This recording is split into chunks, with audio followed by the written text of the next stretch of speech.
Film की शुरुआत एक पुरानी किताब के बारे में बताया जाता है जिसमें उस समय का वर्णन किया गया है जब पृथ्वी पर वेयरवुल्व्स, पिशाच, राक्षस और भूत जैसे खतरनाक प्राणियों का डोमिनेंस था। जैसे जैसे सदियां बीतती गईं, इन डरावने प्राणियों ने अपना जीवन जीने का तरीका बदलने का फैसला किया और शांति प्रिय प्राणी बन गए। फिर वर्तमान समय में कट जाता है और हमें एक जवान पिशाच से मिलाया जाता है, व्लाद, और उसके पिता बरनबास, जो क्रेल्सफेल्डेन नामक एक जादुई शहर की ओर जा रहे हैं। ऐसा प्रतीत होता है कि लड़के के पिता चाहते हैं कि वो अपने स्कूल का पहला साल एक प्रसिद्ध जादू स्कूल में शुरू करे। रास्ते में उनका नेविगेशन सिस्टम काम करना बंद कर देता है और वे एक गहरे जंगल में खो जाते हैं। जैसे ही वे एक पत्थर के पुल पर रुकते हैं, अचानक एक डरावना बूढ़ा आदमी क्वासिमोडो उनके पास आता है, जो उनके डॉक्यूमेंट मांगता है। पता चला कि यह बूढ़ा आदमी सैकड़ों सालों से इस पुल पर देखरेख कर रहा है। फिर वो एक बड़ी किताब खोलता है और व्लाद के बारे में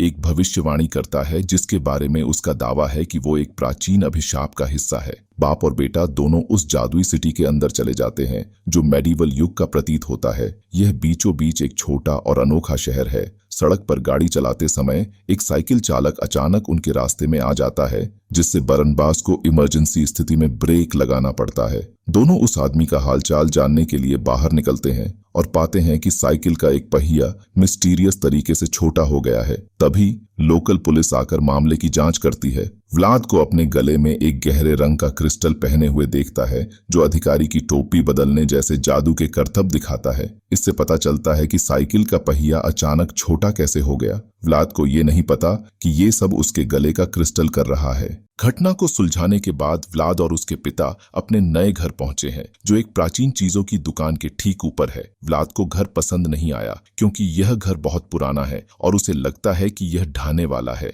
और वो अपने नए स्कूल के बारे में सोचने लग जाता है। बरनबास उसे चिंता न करने के लिए कहता है। जब तक अंधेरा हो जाता है, बरनबास अपने बेटे को सुलाने से पहले सामान खोलना और उनकी जगह ऑर्गेनाइज करना बंद कर देता है। थोड़ी देर बाद लबादे में एक अजीब आदमी उनके घर में दिखाई देता है, जिसे देख बरनबास चौंक जाता है। यह आदमी खुद को एक कर अधिकारी बताता है और उसे उन बिलों की एक लिस्ट देता है जिन्हें उसे शहर में रहने के दौरान भुगतान करना होगा। अगली सुबह व्लाद अपने पिता को खोजने के लिए उठता है, जो पूरी रात बिलों का मिलान करने में लगा रहता है। फिर बरनबास उसे उसके इनॉग्रेशन डे के लिए स्कूल छोड़ देता है। फिर वो अपने कुछ काम के लिए मार्केट चला जाता है और जल्द ही वापस लौटने के लिए कहता है। जैसे ही व्लाद स्कूल प्रेमिसेस में आता है और वुल्फ नाम के एक न्यू कमर को देखता है। शुक्र है फे के लीडरशिप में लड़कियां हैं जो उन दोनों को बदमाशों से बचाती हैं। इसके तुरंत बाद वुल्फ व्लाद से दोस्ती करता है और उसे अपने माता पिता से मिलवाता है, जो उसे सूंघते हैं क्योंकि वे पूरी तरह से इवॉल्व्ड वेयरवुल्व्स हैं। दूसरी ओर बरनबास टाउन हॉल में आता है और बिलों लिस्ट के खिलाफ शिकायत दर्ज करता है जो उसे पिछली रात मिली थी। फ्राउ उसे बताती है कि टैक्स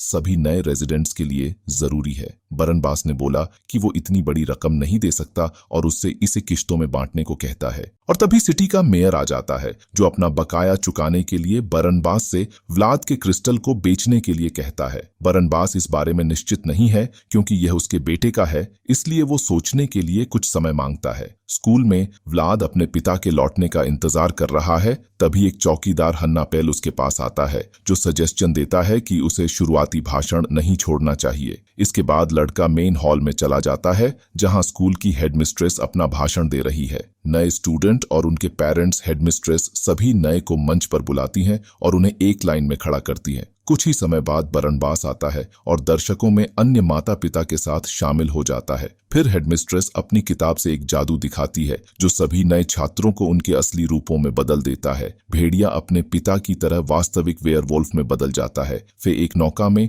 और व्लाद एक यंग पिशाच में बदल जाता है। लेकिन जल्द ही मंत्र का प्रभाव खत्म हो जाता है और फिर व्लाद पर गिर जाता है, जिससे उसे मामूली चोट लग जाती है। जब व्लाद अपने घाव से खून टपकता हुआ देखता है तो उल्टी कर देता है। इसके साथ ही वुल्फ खांसने लगता है और छींकने लगता है। उसे एलर्जी है। स्कूल के बाद बच्चे पिछली घटनाओं से शर्मिंदा होकर घर लौटते हैं। यह पता चला है कि वुल्फ को फर से एलर्जी है, भले ही वो एक वेयरवुल्फ हो, एक फैक्ट जो उसके पिता को गुस्सा दिलाता है। इसी तरह व्लाद एक होने के बावजूद पिशाच खून के प्रति सेंसिटिव है और फे को उड़ने से डर लगता है। इसके बाद हम तीनों जादुई बच्चों का एक असेंबल देखते हैं जो अपने बिस्तर पर अपनी अपनी लड़ाइयों से जूझ रहे हैं। उस रात फ्राउ जो एक चुड़ैल निकली जो क्रिस्टल चुराने के इरादे से व्लाद के घर के बाहर पहुंचती है, वो अपना हाथ बढ़ाने के लिए अपनी शक्ति का उपयोग करती है, व्लाद के बेडरूम में पहुंचती है और टुकड़ा चुरा लेती है। फिर वो टाउन हॉल वापस लौटती है और क्रिस्टल मेयर को दे देती है,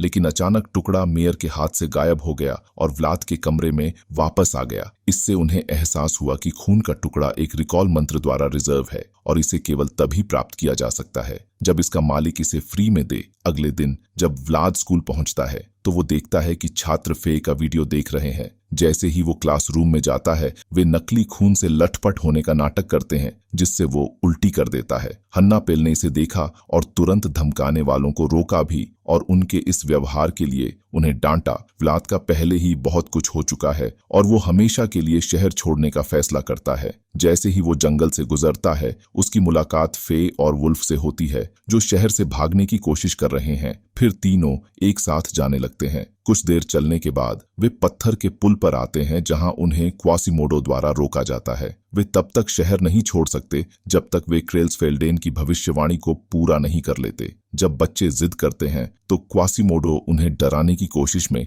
एक विशाल ट्रोल में बदल जाता है, लेकिन इससे पहले कि वो बच्चों को कोई नुकसान पहुंचाता और तभी हन्ना पेल आ जाता है और उन्हें बचा लेता है। इसके बाद वो उन्हें अपने पास ले जाता है और उन्हें हॉट चॉकलेट देता है। अपनी बातचीत के दौरान हन्ना पेल ने एक जादूगर के रूप में अपनी असली पहचान बताई। जब वो कुछ खाना बनाने जाता है तो बच्चे उसकी अलमारी से एक किताब निकाल लेते हैं जिससे वे सभी ज्ञान की पुस्तक के बारे में सीखते हैं। पता चला कि इस खास किताब में भविष्यवाणी को पूरा करने के सभी इंस्ट्रक्शन हैं और बच्चों को पता चला है कि अगर उन्हें कोई ज्ञान की किताब मिल जाए और भविष्यवाणी पूरी हो जाए तो वे शहर से बाहर जा सकते हैं। लेकिन एक समस्या यह है कि किताब फॉरबिडन लाइब्रेरी में छिपी हुई है। इस ज्ञान से लैस होकर वे तीनों फॉरबिडन लाइब्रेरी की ओर जाते हैं। रास्ते में वे एक दूसरे से बात करते हैं, अपने बारे में और अपनी महाशक्तियों के बारे में शेयर करते हैं और हमें पता चलता है कि फे के पास ट्रीटमेंट करने की शक्तियां हैं जो तब क्लियर हो जाती है जब वो एक मरे पौधे को ठीक करती है। कुछ ही समय बाद तीनों इस समय व्लाद ने बताया कि टावर पर आने से पहले उसने टुकड़ा हन्ना पेल को दे दिया। हालांकि उस जगह की रखवाली लाल आंखों वाले काले कुत्ते रहे हैं।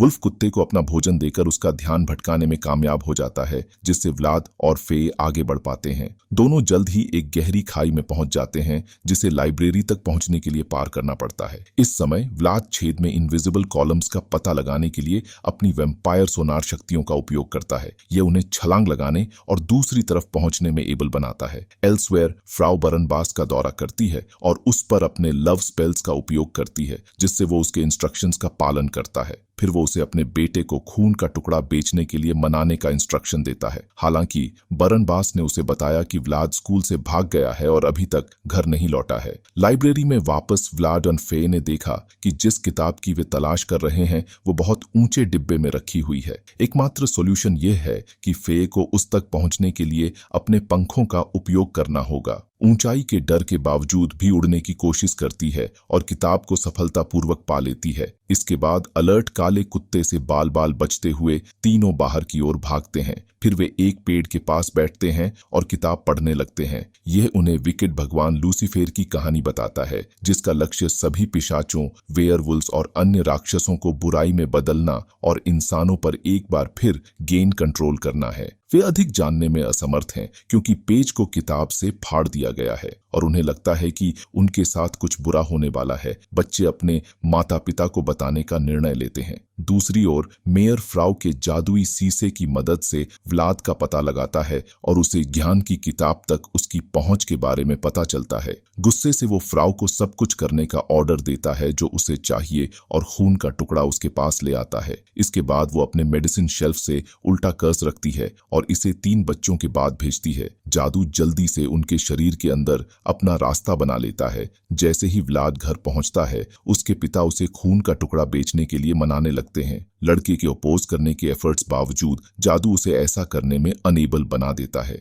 इसके रिजल्टिंग वो जल्दी से अपने कमरे में जाता है और खुद को अंदर बंद कर लेता है। बाद में तीनों दोस्त ग्रुप कॉल करते हैं और फे कहता है कि वे हमें उल्टे जादू से शाप दिया गया है। अब जब वे अपने माता पिता से मदद लेने में अनेबल हैं तो तीनों ने मामले को अपने दम पर सुलझाने की कसम खाई है। बाद में उस रात व्लाद अधिक से अधिक जानकारी इकट्ठा करने के लिए सभी नॉलेज की किताब में गहराई से उतरता है, लेकिन उसे झपकी आ जाती है। अगली सुबह जब ग्रुप फिर से एक साथ होता है तो अपनी अपनी जानकारी को शेयर करते हैं, सब कुछ एक साथ रखने पर कि रक्त के टुकड़े में समय को उलटने, जादुई क्रीचर्स को वापस लाने की शक्ति है और वे टाउन हॉल की ओर जाते हैं। अंदर जाने के लिए उन्हें पुलिस अधिकारी के केबिन से होकर गुजरना होगा। फिर वे एक स्ट्रैटेजी तैयार करते हैं। वुल्फ और फे अधिकारी का ध्यान भटकाते हैं और व्लाद इन्फिल्ट्रेशन करता है। अंदर व्लाद का क्रिस्टल टॉवर की ओर खींच गया है जो उसे ऊपर जाने का रास्ता बता रहा है। वहां पहुंचने पर उसे क्रिस्टल की एक ह्यूज चेन दिखाई देती है और खून का टुकड़ा उसका गायब टुकड़ा निकला।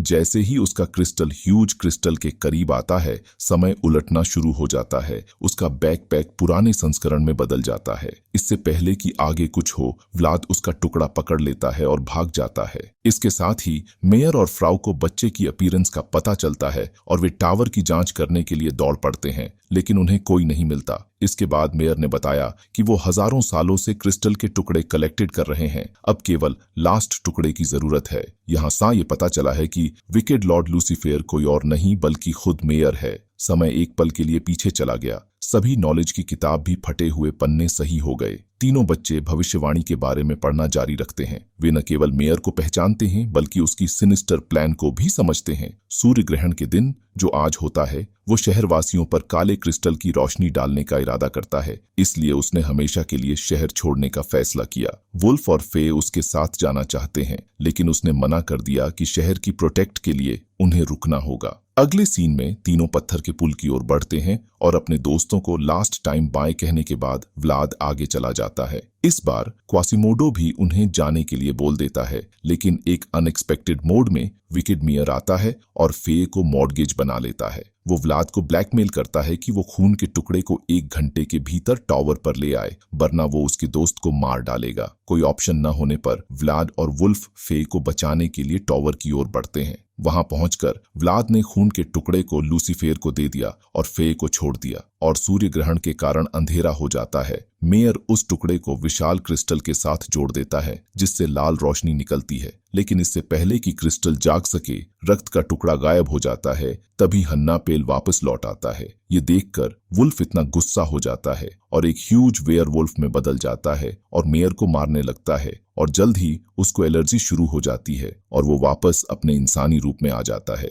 लेकिन इससे पहले कि मेयर हमला करता, फे वापस लौट आती है और व्लाद को अपनी शक्ति से ठीक करने लगती है। इसके बाद व्लाद ठीक हो जाता है और मेयर से लड़ने लगता है। लड़का अपनी गति का उपयोग करके लूसीफेर को डार्क क्रिस्टल की चेन में गोली मारने के लिए उसे गन देता है। इसके कारण मेयर एक क्रिस्टल में बदल जाता है जो तुरंत फट जाता है। बाद में वे तीनों टाउन हॉल से बाहर चले गए। हन्ना पेल उनके पास आता है और खून का टुकड़ा व्लाद को लौटा देता है। जब 3 सबसे अच्छे दोस्त अपने ग्रुप के नाम पर चर्चा करते हुए चले जाते हैं, इसके साथ ही फिल्म खत्म हो जाती है।